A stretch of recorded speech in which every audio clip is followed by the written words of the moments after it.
Hi friends, అందరికీ నమస్తే. ఇవాళ అయితే మీకు ఒక విషయం చెప్పాలని మీ ముందుకైతే వచ్చేసిన. నేను అంటే ఒక తల్లి బిడ్డ గురించి చెప్తాను. వినండి ఒకసారి. ఒక బిడ్డ డెలివరీ అయినప్పుడు ఎవరు చేస్తారా? మీకు కన్న తల్లి చేస్తుంది. ఎవ్వరు చేయరు. కన్న తల్లి చేసిన సేవ ఎవరు చేయరు.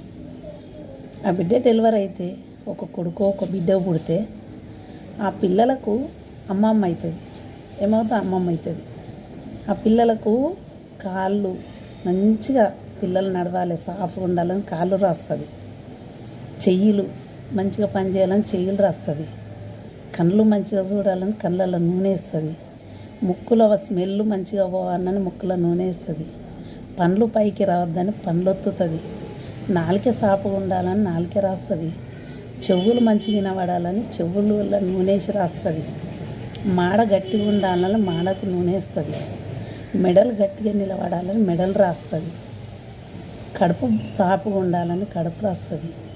కాళ్ళు రెక్కలు అన్నీ రాసి అదే పిల్లలు పెద్దగా అయిన తర్వాత పెరిగి పెద్దయి, అది ఆడపిల్ల కావచ్చు మగపిల్ల కావచ్చు, పెరిగి పెద్ద అయిన తర్వాత వాళ్ళు కాళ్ళు రెక్కలు మంచిగా మంచి గడ్డం మీసాలు వచ్చినాక ఆడపిల్లలు కానీ పెద్దగా అయిన తర్వాత తిరిగి అమ్మమ్మ కాళ్ళు ఇరుగొడతా చేతులు ఇరుగొడతా అనేది మీ కాళ్ళు రెక్కలు బాగుండాలని అప్పుడు రాసినందుక.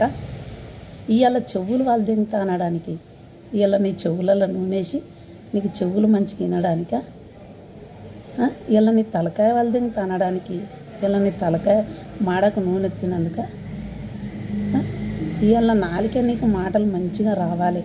అయ్యో నా మనమరాళ్ళకు మాటలు మంచిగా రావాలని పనులు ఒత్తి నాలుకే సాపు రాసేది నీ నోటికి వచ్చినట్టు మాటలు తిట్టడానిక? అంటే లోకం మీద ముచ్చట, ఇది నీది నాది అని కాదు, ప్రపంచం మీద జరిగే విషయాల గురించి నేను చెప్తున్నా. ఎవరి గురించి ఇది నా గురించి నీ గురించి పెట్టిరనేసి మీరైతే తప్పుగా మాత్రం అర్థం చేసుకోవద్దు నా వీడియో చూసిన వాళ్ళు. కానీ ఎప్పుడు కానీ అమ్మమ్మని కానీ మేనమామల్ని కానీ ఎవరిని కానీ పల్లెత్తు మాట అనొద్దు. ఎందుకంటే వాళ్ళు డబ్బు సహాయం చేయకపోవచ్చు, మాట సహాయం చేయొచ్చు, ఓ చేతు పని సహాయం చేయొచ్చు. ఒక నిన్ను ఈ స్థాయికి తెచ్చిందంటే ఫస్ట్ నువ్వు పుట్టినప్పుడు సేవ చేసేది నీకు అమ్మమ్మ, తాత, మేనమామలే కావచ్చు. మేనమామలు ఏం చేయలేదని మనం అనుకోవద్దు. వాళ్ళు ఒక్కసారి ఎత్తుకున్న చాలు, ఒక 100 సార్లు ఎత్తుకున్నా చాలు, ఒక్క బుక్క అన్నం తినిపించిన చాలు, ఒక మెతుకు అన్నం తినిపించిన